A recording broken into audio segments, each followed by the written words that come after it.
சட்டப்பேரவையில் திமுகவினர் வேண்டுமென்றே அமளியில் ஈடுபடுவதாகவும் தம்மை ஒருமையில் பேசுவதாகவும் சபாநாயகர் தனபால் தெரிவித்திருக்கிறார்.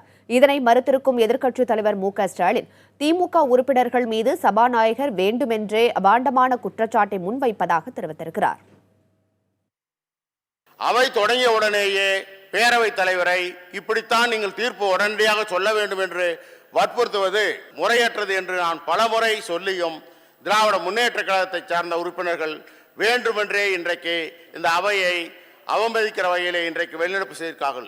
இது மட்டுமல்ல, பலமுறை இந்த அவையிலே என்னை பலமுறை இந்த அவை நடவடிக்கைகளை நடத்த விடாமல் எனக்கு தொந்தரவு செய்திருக்கார்கள்.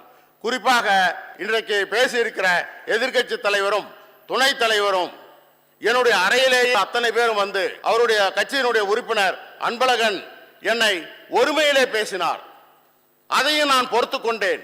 அதற்கு பின்னாலே நேற்றைக்கு நடந்த சம்பவத்திலே இதே தலைவரும் அவருடைய எதிர்க்கட்சியினுடைய துணைத் தலைவரும் பக்கத்திலேயே நிற்கிற போது முன்னாளுடைய அமைச்சர் பொன்முடி அவர்கள் இங்கே அவருக்கு பக்கத்திலே வந்து நின்று என்னை ஒருமையிலே ஏகவசனத்திலே பேசினார்.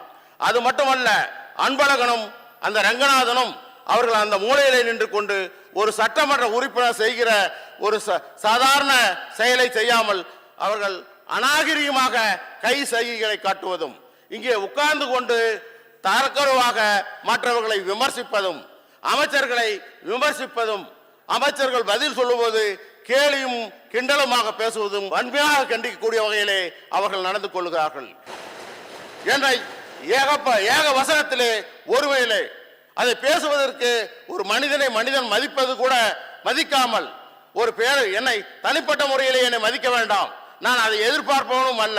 ஆனால் ஒரு பேரவைத் தலைவருக்குரிய அந்த பதவியினுடைய அந்தஸ்தை காப்பாற்றாமல் திராவிட முன்னேற்ற கழகத்துக்காரர்கள் ஒருமையிலே பேசுவதும் தரக்குறைவாக பேசுவதும், அது மட்டுமல்ல, இந்த அவையிலே வந்து என்னை இப்படித்தான் நீங்கள் நடக்க வேண்டும் என்று என்னை வற்புறுத்துவதும் முறையற்ற செயல்.